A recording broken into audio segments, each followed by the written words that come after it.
נותנים עבודה. הפודקאסט של פורום ארלוזורוב. שלום לכולם, אני בן-צור, מנהל פורום ארלוזורוב ומכון יסודות, ואנחנו בפרק חדש של הפודקאסט המצוין שלנו, נותנים עבודה. אנחנו נחבר לכם בין המחקר פורץ הדרך והעדכני ביותר לחיים עצמם. המטרה שלנו היא לסייע למקבלי ההחלטות בגיבוש אסטרטגיה ומדיניות כלכלית חברתית, שתממש את זכותם של כל תושבי ישראל לתעסוקה הוגנת, איכות חיים מכבדת ושוויון הזדמנויות אמיתי. והיום אנחנו בפרק מיוחד של הפודקאסט, ומיוחד משתי סיבות. קודם כל בזכות האורח המיוחד שהגיע אלינו ישר מארצות הברית, ומיד נספר לכם עליו, ובנוסף זה גם הפרק המצולם הראשון שלנו. אז אתם מוזמנים לצפות בפרק המלא בערוץ היוטיוב של פורום ארלוזורוב, או להאזין בכל פלטפורמות הפודקאסטים. וכמובן לא לשכוח לדרג אותנו אם נהניתם, כדי שעוד אנשים יוכלו לתת עבודה ביחד איתנו. אז בואו נחזור לסיבה הראשונה שבשבילה אנחנו כאן. יש רגעים בחיים שבהם נדמה שמשהו באמת הולך להשתנות. זה בדיוק מה שקרה בארצות הברית עם כניסתו של ג'ו ביידן, הנשיא, לבית הלבן בינואר 2021. מול מציאות של קיטוב כלכלי וחברתי עמוק, פערים חברתיים בלתי נתפסים, אי-שוויון הולך וגדל, ותפיסה רפובליקנית שאומרת שהממשלה צריכה להתכווץ ולא להפריע לשוק האמריקאי בארץ האפשרויות הבלתי מוגבלות לעשות את שלו, ממשל ביידן החליט לעשות משהו אחר. הוא בחר להיות אקטיבי, הוא בחר להשקיע, הוא בחר לעבוד בשביל העובדים והאזרחים, העובדות והאזרחיות. וכך הגיחה מחדש התפיסה הוותיקה, שכבר ראינו ממנה בעבר בארצות הברית, והפעם היא קיבלה את השם ביידנומיקס. מדיניות שמאמינה שהמדינה היא זו שצריכה להשקיע ולסחוף אחריה את המגזר הפרטי, והיא צריכה להשקיע במרכז של החברה, במעמד הביניים, וכך העושר יתרחב מהאמצע הצידה למעלה ולמטה, לכל שכבות האוכלוסייה, והכלכלה האמריקאית תשגשג ותצמח. אבל, ויש אבל, בינואר 2025 נכנס דונלד טראמפ בשנית לבית הלבן. טראמפ מוביל מדיניות שונה מאוד, והבטיח עוד בקמפיין שלו לבטל את רוב המהלכים של הנשיא ביידן, כולל בתחום הכלכלי. טראמפ הוא עסקן של דילים, של עסקאות, מנהל מלחמות סחר אגרסיביות ומקדם הורדת מיסים לעשירים ביותר. כלומר, רבות מהתשתיות הכלכליות והפיזיות שהביידנומיקס התחילה להניח, עלולות להימחק. אז זה הרגע לעצור ולשאול, מה באמת ניסו לעשות בביידנומיקס? מה עבד, מה לא עבד? מה קורה היום בעידן של טראמפ? ומה מכל זה רלוונטי אלינו לישראל? כדי לענות על השאלות האלו, אנחנו שמחים לארח את אחד הקולות החשובים ביותר בכלכלה האמריקאית בעשורים האחרונים, דוקטור לארי מישל. לארי בעל דוקטורט בכלכלה מאוניברסיטת ויסקונסין מדיסון. הוא עבד במשך 35 שנה במכון EPI, המכון למחקרי מדיניות כלכלית, תחילה כחוקר הראשי הראשון של המכון, ובהמשך גם כנשיא של המכון. המכון EPI נחשב למוביל בתחום הכלכלה הפרוגרסיבית בארצות הברית, והוא מעין מכון המחקר של תנועת העובדים. הוא לא רק חקר מדיניות, הוא גם השפיע עליה. מישל נקרא שוב ושוב להעיד בפני הקונגרס, לספק תדרוכים כלכליים, ולכתוב טורים וניתוחים שהשפיעו על סדר היום הציבורי בארצות הברית. לפני כן עבד מישל ככלכלן עבור איגודים מקצועיים, מובילים בענפי הפלדה, הרכב, השירות הציבורי, וגם עבור ה-AFL-CIO, הפדרציה הגדולה של האיגודים האמריקאים. עבודתו סייעה להתאגדויות, להסכמים קיבוציים, לחקיקה כלכלית מתקדמת. הוא ייעץ לממשלי אובמה וביידן, ונחשב עד היום לאחד הקולות הברורים ביותר בעד הכלכלה שמשרתת את האנשים. את ההמשך נעשה באנגלית. Hi Larry. Hi Amit. I'm very glad you're here with us in Israel, and it's a great honor to host you at the Arzorov Forum. I have so much to talk to you, so let's begin. I only wish my mother could have heard your introduction. Okay, we record it, and maybe we can find a way to send her. Yeah. From your lips to God's ear and hers, yes. Yeah. So let's begin our conversation. You led a research institute that didn't just study inequality. It took a clear side in the struggle, the side of the workers, of the labor, of the trade unions. At the Aerlozorov Forum, our think tank, we often ask ourselves, is that even possible? Can we produce rigorous, innovative, and credible research while also saying, without hesitation, we stand with the workers?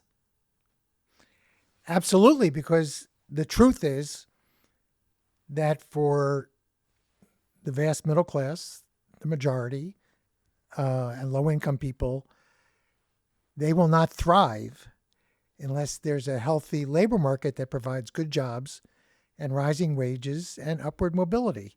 So all that is required is to speak the truth and to combat people who want to obfuscate or fail to address the problems that really imperil whether people are thriving.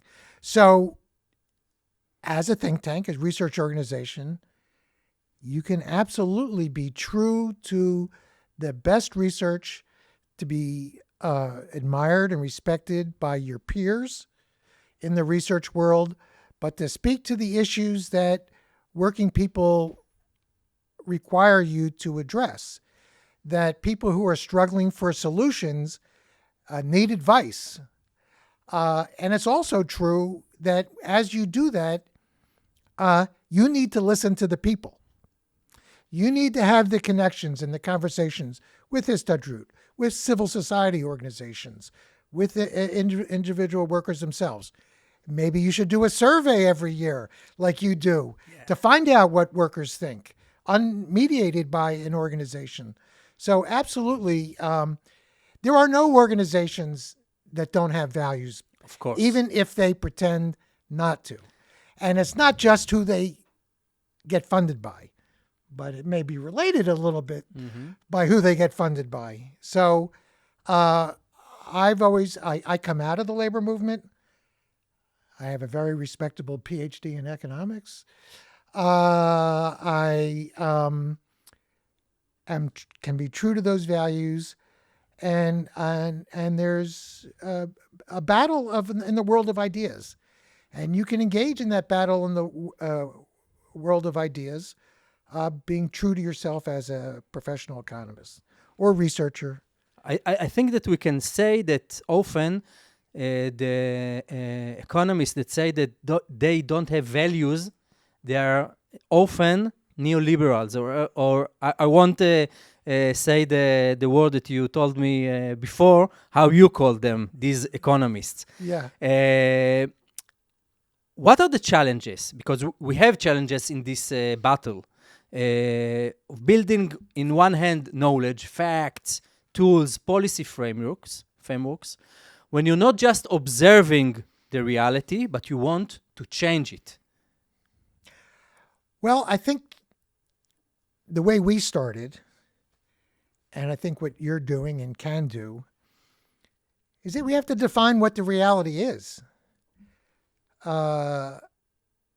are always people who think we're in the best of all possible worlds, and they don't acknowledge or respect the struggles that people actually have. And so it's very important to document and articulate what actually is happening in the world of work, in the world of unions, the world of wages. For that reason, I worked on a publication that we published every even-numbered year called The State of Working America. It was a comprehensive volume that went into what's happening in people's family incomes, in their jobs, in their wages, in their wealth, in poverty, mobility, all these different things. And what we sought to do was to document in exhaustive detail. I mean, nobody ever sat from beginning to end to read this thing, but we documented the realities. And it became noted as something that was called the Bible of workplace reporters, right? So reporters could go look at it and they could find stories. They could find things that they needed to write stories about, and they could look and see what the facts are. And it gave us a basis to challenge other people who said, we're in the best of all possible worlds, and say, no, that's not true. Things may be getting better, but they could be even better. There are inequalities. It was very important to us to demonstrate that inequalities were not something that just happened in the world, that they were the result of conscious decisions made by employers and governments in pursuing policies that put workers at a disadvantage, that disempowered workers. And therefore, the solution is in the hands of the people to organize politically, to organize in their fields of work, to build unions, to build power, to change the policies so that they could thrive and their children can thrive. And I have a little question that is maybe tricky. What happens when the research, the findings that you made, the workers don't like it? Because, the reality is complex. Well, I think I always found that when I talked in front of a group of workers, what I had to say resonated with them. I never had anybody say, oh, no, everything's perfect. Mm-hmm. I love my employer. Everything they do is right by me. Everything the government does is right by me. I never had any of that. So I've had people from conservative think tanks. I've had business leaders, and they would tell me, this is just the way of the world. You can't do anything about it. The workers, they didn't say it like this, but this is what they were saying. The workers are just too dumb. They need more education. Mm-hmm. Of course. They don't have the skills. Yeah. And the reason why we have to take work overseas is because our workers don't have the right skills. And it's all just not true. It justifies to them a world where they are the great beneficiaries, but not the great producers of what happens. And so, as you know, I'm somewhat famous for the following theme, mm-hmm. which is that there's a growth of productivity, which is the growth of output per person or per hour worked, the goods and services that people produce, and that has grown substantially. But the growth of people's inflation-adjusted wages and benefits and compensation has lagged far behind the productivity. Now, it happened that in the 1950s and 60s, productivity grew, and correspondingly, the growth of hourly compensation of a typical worker also grew. But that stopped in the late 1970s. And between 1979 and, say, 2019, there was a gap of 43 percentage points. So if it's I can huge, say, it's huge. Yeah, it's $10 an hour. I don't know how to translate that into shekels, but it's a lot of shekels. Maybe we can say it in simple words that the growth of the economy don't benefit everybody equally. Absolutely. And the workers that make this growth benefit from it less and less over the years. And as you know, Yoni Ben Basat, our research department manager, took your very important work and examined what happened in Israel, and we found the same path, that over the years, the part of the workers from the overall income is getting less and less, lower and lower, and there are somebody else that benefit from it. So correspondingly, a lot of my research has documented what was the wage growth of those people in the top 1% and the top 0.1%. Mm-hmm. Top 0.1%, I don't know, grew 350% over that time period. The top 1%, maybe 200%. So some people did get wages. Yeah. I've also documented the growth of the compensation of executives, CEOs. Mm-hmm. I can tell you that CEOs now make like 350 times that of a typical worker. Back in 1963, it was like 20 times. 20 times a typical worker to 350%. Now, do we think the executives were super, super productive? Or do we think they somehow benefited from the fact that their friends are on the board of directors and maybe this is the reason. maybe that's what happened. Yeah. And that some of that money could have flowed to a typical worker. That's what I believe. In the last 15 years in Israel, we've seen a rise in new unions, especially among younger and professional workers. In these years, all around the world, also in the States, we didn't see this path, but we saw even unstable times, unions that are declining. Do you have a good explanation for this phenomenon? Well, let me talk about what I know in the United States. So there's been a very steady decline in the unionization of people in the private sector, non-government, which is now down to only 5 or 6% of the total. Used to be 20, 25%.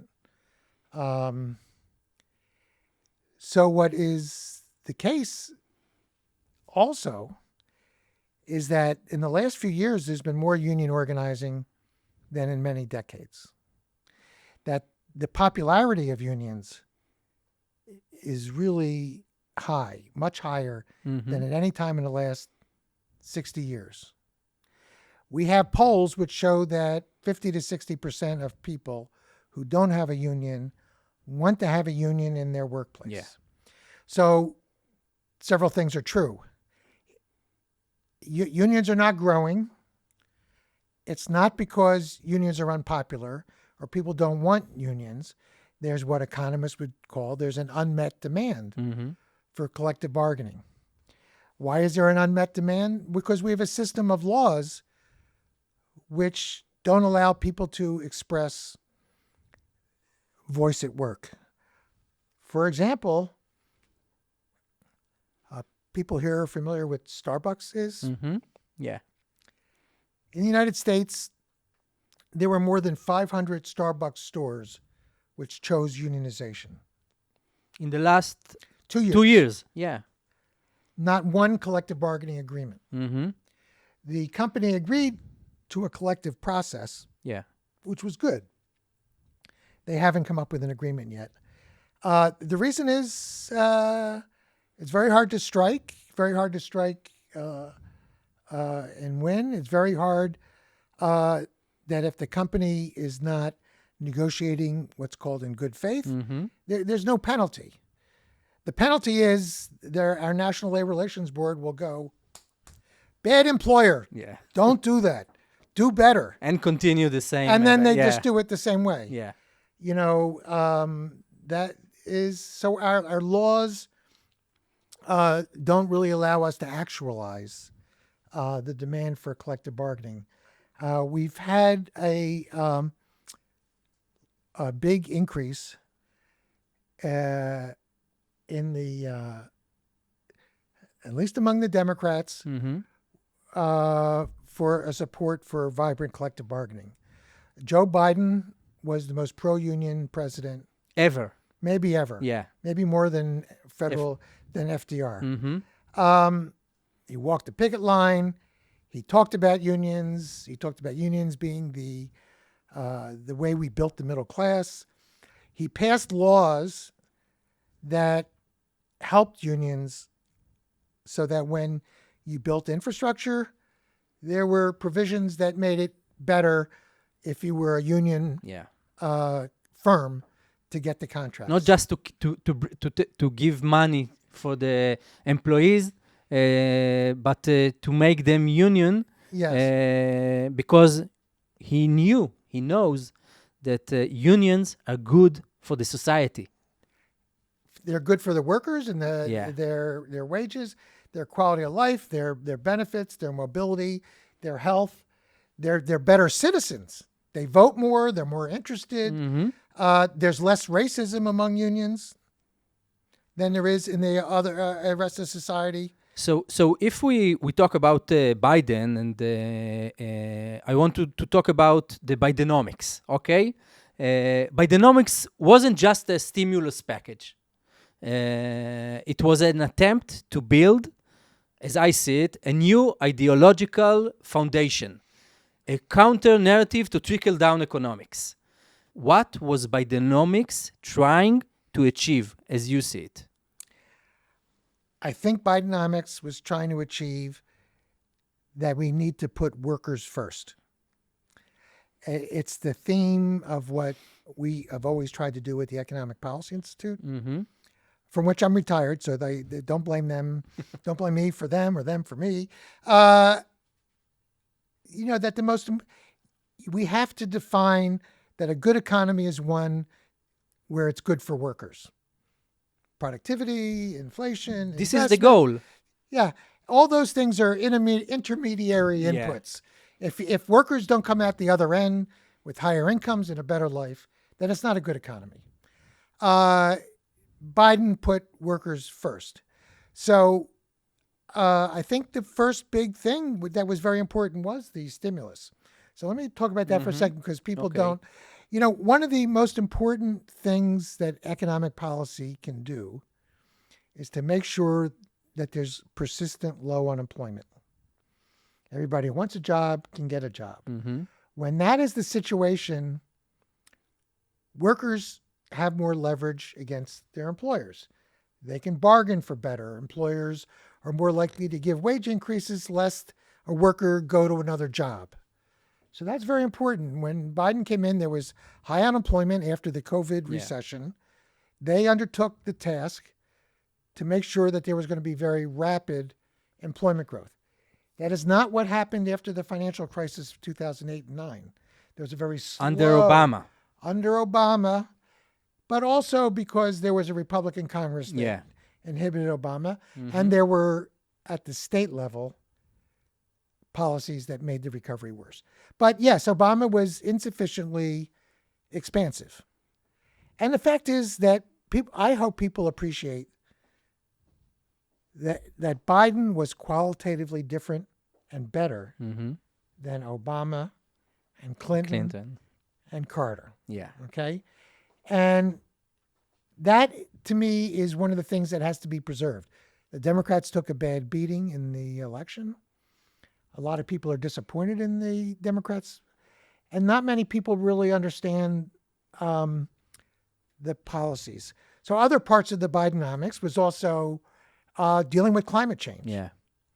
And making sure that the renewable energies prospered and were union. Wind, solar, whatever, all, and including other things. They didn't try to shut down. It's true that there was more oil and natural gas produced under Biden than any time in U.S. history.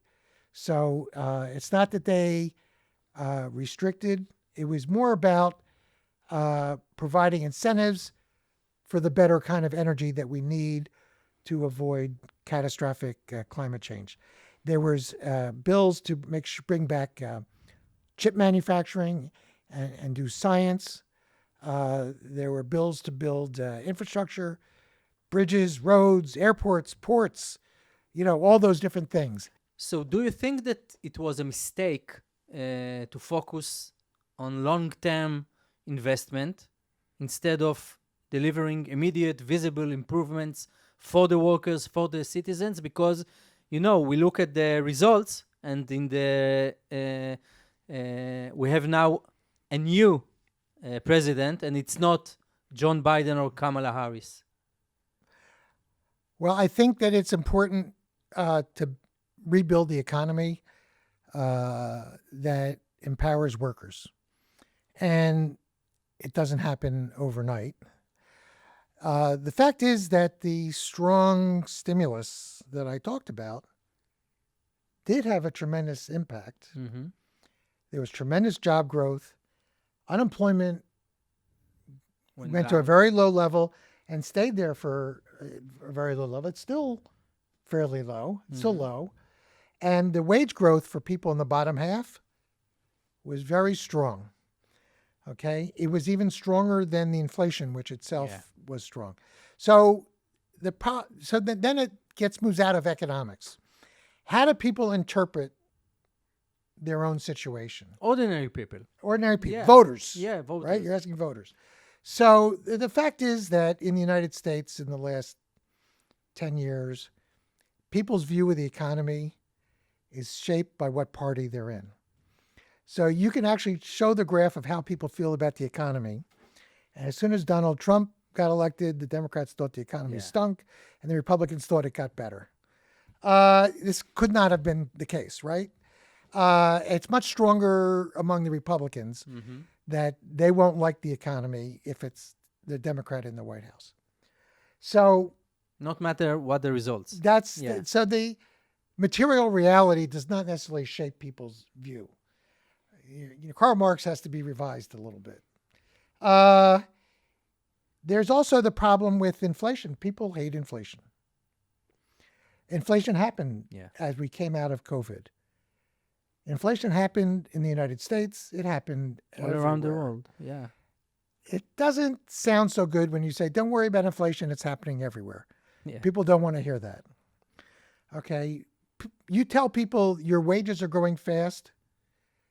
It turns out that people think when their wages grow fast, it's because of them. They did a great job. Yeah, the employer recognized, it's not the president. I did a good job. Yeah. It's not the economy. It's not the low unemployment. They think there's inflation. It must be the president's fault. Yeah. So, there was an improvement of wages faster than inflation. And but not enough. Not enough. And in the last 15 months before the election, but people didn't interpret it that way. And as I say, it's also tricky to tell people that things are getting better when they are getting better, but they're not good. Mm-hmm. So we are in a 40-year period where wages were suppressed by employers and policies that were disadvantageous to workers. As I said, we're $10 an hour, which is 43% of the wages, was basically stolen from the workers, okay, in my view. You can't tell people that things are getting better when they're still struggling. Things are not good. To fix a 40 years of problem, you can't do it in 2 years. On the other hand, you can't fix the problem without getting better. You start in a hole and you get better. Yeah. So but not better enough. Not better enough, quick enough. Yeah. So maybe if there had been an election where the Democrat had won, there'd be more time. Also, the Democrats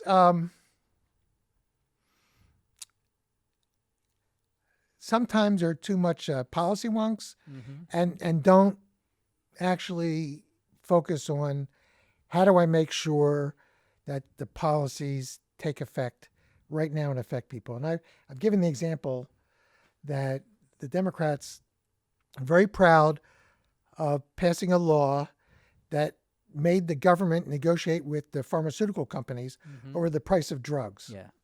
And which mandated that the price of insulin for diabetics is very low. Mm-hmm. I'm a diabetic. The price of my insulin only went down in 2025. The election was in November 2024. Yeah.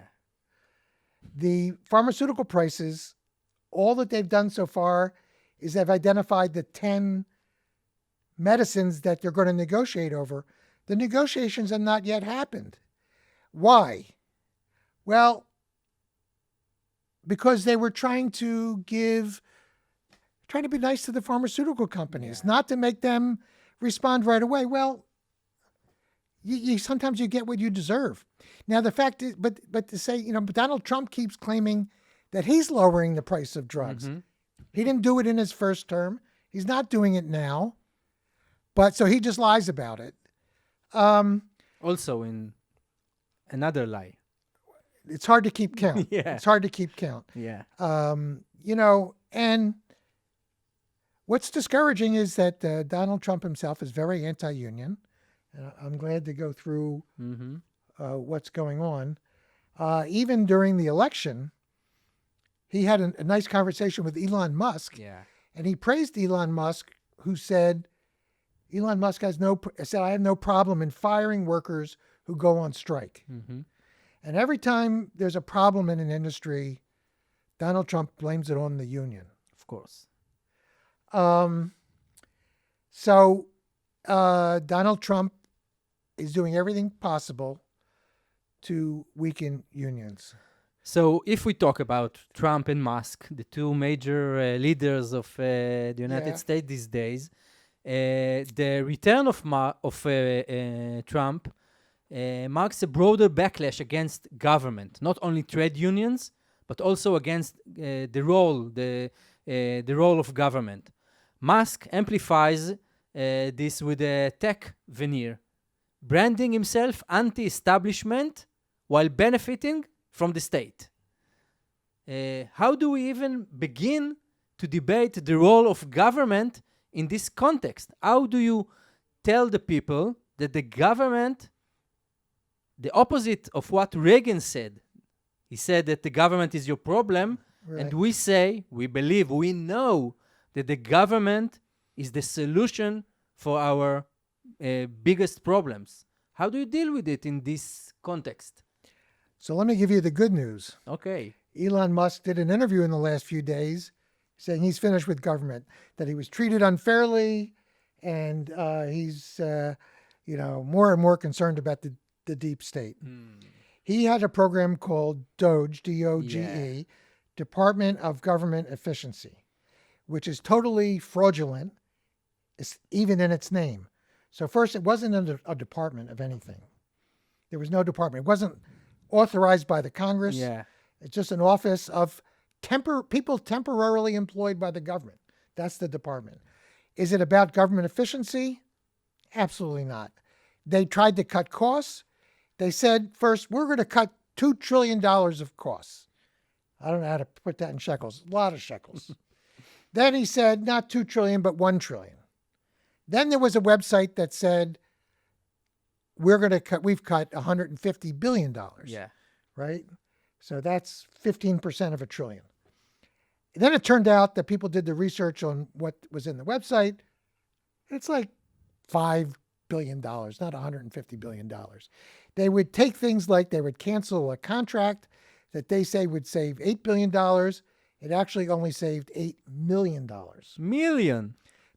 So it was like, whatever, not very, 3-0 different. Yeah. 3 zeros different. Not department, not efficiency. And okay. And what zeros. they try to do is cut staff. How did they cut staff? Well, the first people they went after are people who lacked, we didn't have any what we call civil service protections. There was no due process. Yeah. So they fired new workers. Young workers. And, some of them. And people who were recently promoted. Mm. Because you lose your civil service protection in your new job when you get promoted. And if you were promoted, then you must be inefficient. A good worker. Yes. Yeah. So how is that a thoughtful way to pursue government efficiency? What is the other way that they pursued cutting jobs? They threaten people that you're going to get laid off. If you don't want to get laid off, lose your job, you should resign and we'll give you a little bit of a bonus. Mm-hmm. So they got rid of a lot of workers that way. Many people who were going to retire anyway, but they got rid of workers. And so what happens with that? We were faced with a situation where, the important skill in managing our airlines and the flights is the air traffic controller. The person in the tower making sure that they don't run into each other. Yeah. We were a shortage of air traffic controllers when Trump took over, and then they cut 20%.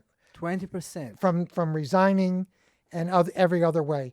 And now there's 325 airports, 300 of them are short of air traffic controllers. The air traffic controller situation is so short in an airport like Newark, New Jersey, that it's basically dysfunctional now. And for people in Israel who don't know, to get from the East Coast of the United States to Israel, you usually go through Newark. Yeah. It's a big hub. So is that efficiency? Then they do things that, what they do is they cut things that they don't like. Yeah. Some of it is things they think have to deal with race and gender. Some of it has to do with health and science. They basically eliminated the program in our National Institute of Health, does research, that specializes in the occupational safety and health hazards for workers. They cut 90% of the workers who deal with what are the toxics, what are the things that are going on that hurt workers. How is that efficient? And they, as I know, fired people that work in the IRS in order, the people that Collect the maybe taxes. collect taxes from people like Trump and Musk. So in fact, if you take into account that they cutting the people from the Treasury, the Internal Revenue Service, the government will lose more money in revenues, Of course. than anything Musk, whatever he is, says he's going to save. Yeah. But they're doing other things like attacking. There are things that Trump did to try to demonstrate that he was a new kind of Republican. He said, I'm not going to cut health care, Medicare, Medicaid. I'm not going to cut Social Security, which are called so-called entitlements that a lot of Republicans were trying to cut for years. What did Musk and Dodge do? They cut 7% of the workforce of the Social Security Administration. That doesn't cut benefits, but they're closing offices. They're shutting down helplines, telephones you can't call. Who does that hurt? Well, who needs to call? Who needs to go to an office to do their problems? It's people that are old, people that are disabled. Who needs to call? Efficiency, yeah? Yeah. So now the fact is, this is unpopular. And I'm not so sure that when he ran for office, he profiled I was going to cut spending, that I was going to eliminate. Yeah, no. He said he's going to eliminate the Department of Education. Okay. He didn't say he was going to eliminate 25% of the Department of Labor. But you say that it's not popular in the States these days, but in Israel, we have leaders that admire Elon Musk. And some of them are talking about copying the Dodge into Israel. And I think that maybe, Israel Israelis look on the U.S. as our big brother or our mother, and copy a lot of bad thing, especially in the economic policy area. But I think that if they will talk to the Americans about the Dodge, maybe they will think different. Well, I think the politicians should go beyond the image of Musk holding up a big, motorized chainsaw, and just see what actually happened. As I told you, Musk said he's leaving the government. He's given up. Yeah. He says it's because the deep state is beating him. But let's look and see what happened. He has not found savings. So one of the myths on the conservative side of the political spectrum is that government is deeply inefficient. There's a lot of waste, fraud, and abuse. As if there's a line in the government budget for waste, fraud, and abuse. Now, the problem is people believe that, but they've never found waste, fraud, and abuse. When they look for it, they find out that they're cutting things that people want. They're laying off people at the national parks. They're taking away people's health care. They're taking away people who regulate the food you eat, the air coming out of the power plants. They fire all of the scientists at the Environmental Protection Agency. They get rid of the Department of Health Research that focuses on the health problems of workers on the job. And they see it. The regular people see it. Yeah. And so what's happening is Trump's popularity, which was pretty high for him, Yeah. when he took office, has steadily declined. And the salient point, the most important thing is, he always did very well on two questions. One is, who do you trust to do well on the economy? Mm-hmm. Who do you do well to trust on fighting inflation? And the fact is that popularity on those two questions is what helped him get elected. Yeah. Because he said, elect me, I'm going to lower your grocery bills. I don't know if you've ever heard of anything like that here.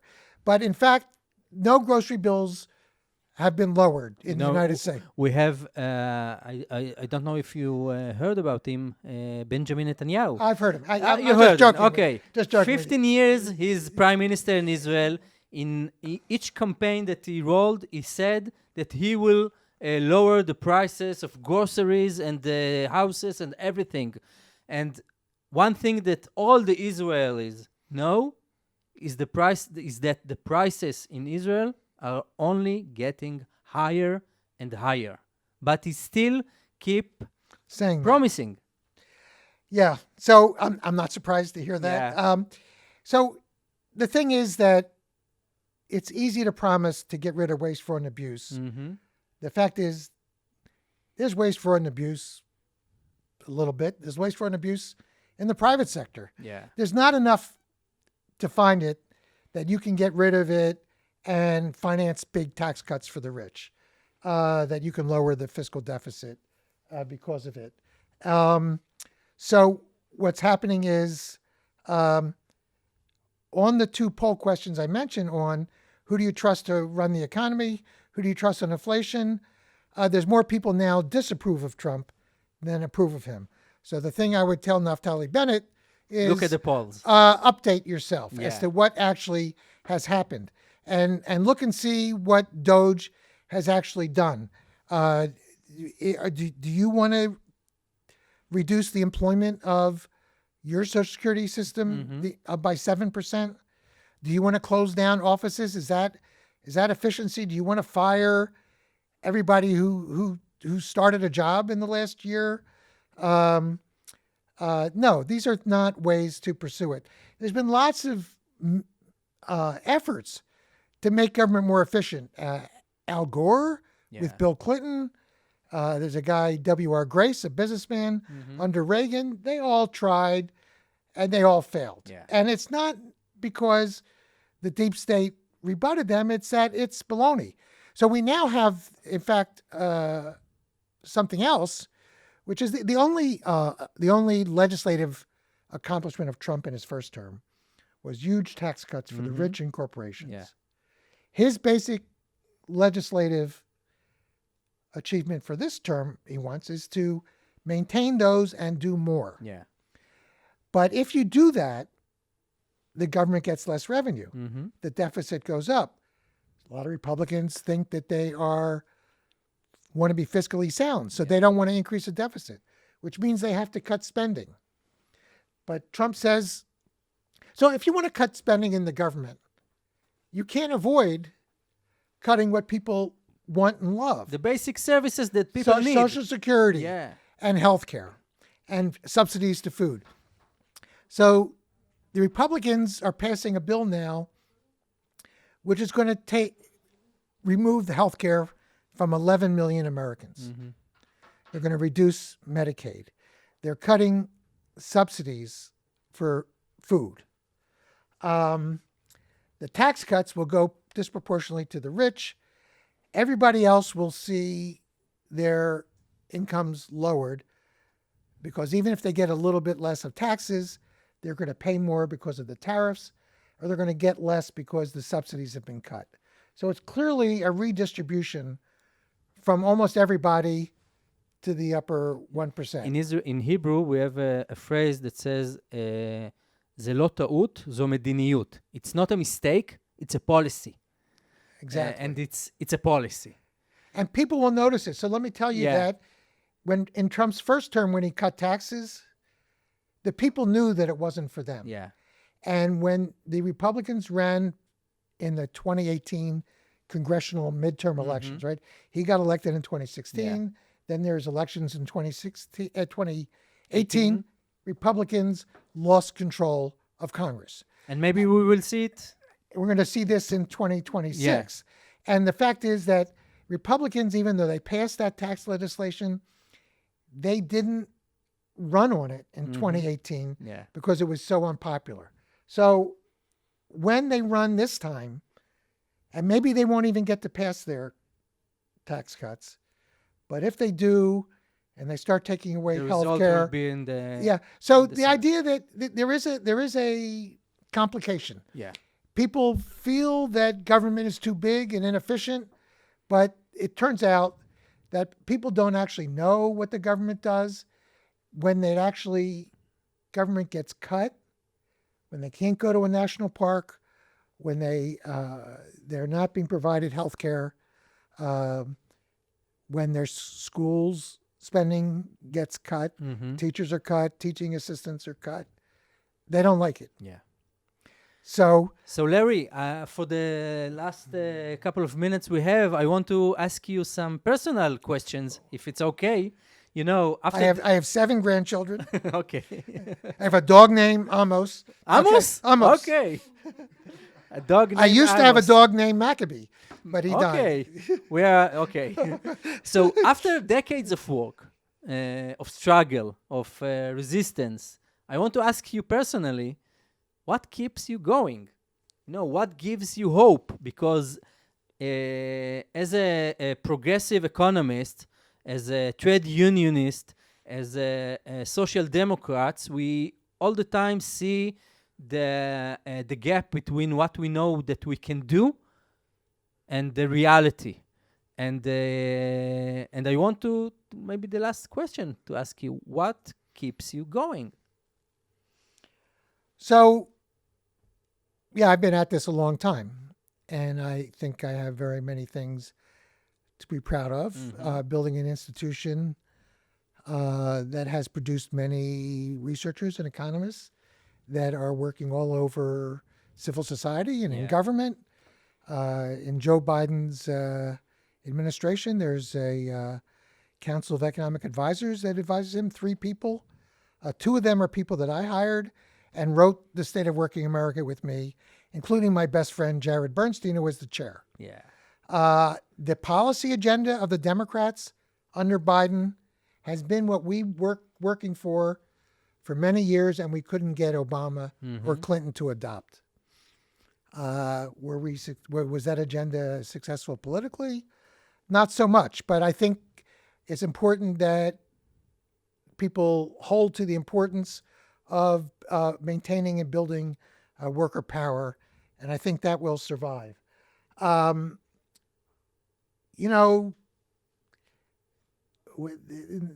There's the Talmudic saying, you don't have to solve the problem, but you cannot refrain from trying to solve it. Yeah.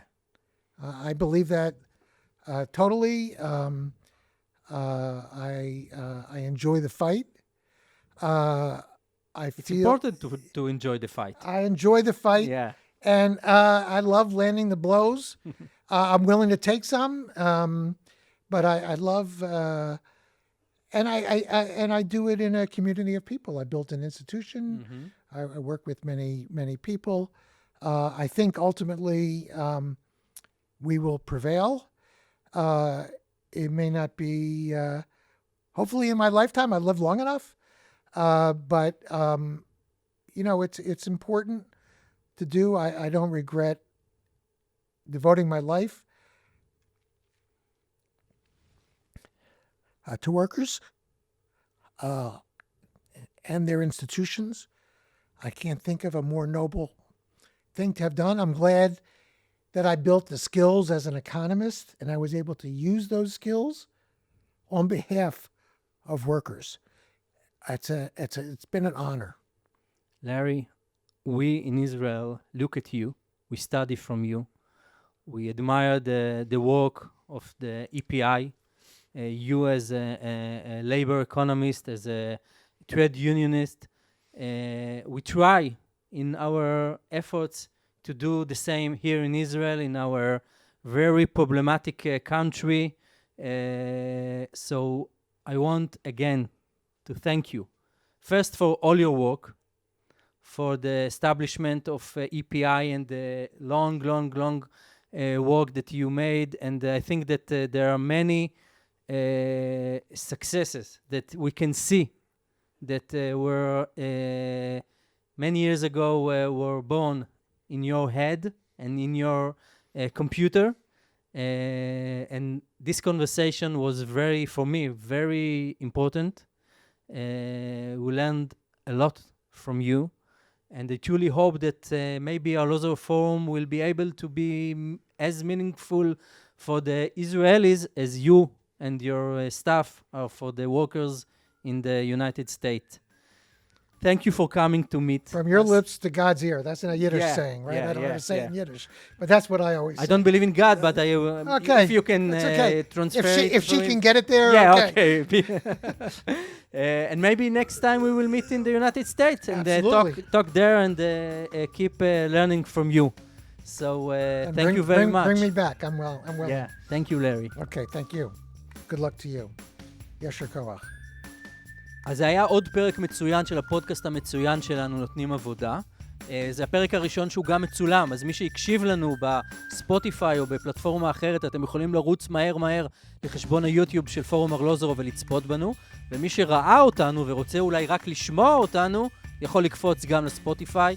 תקשיבו, תהנו, תשתפו, תדרגו אותנו, וניפגש בפרק הבא. להתראות. עד כאן הפרק להיום.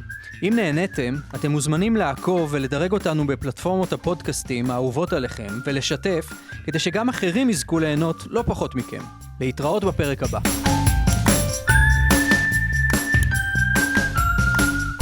כדי לשמוע עוד, חפשו אותנו ברשתות החברתיות וכנסו לאתר arlozforum.org.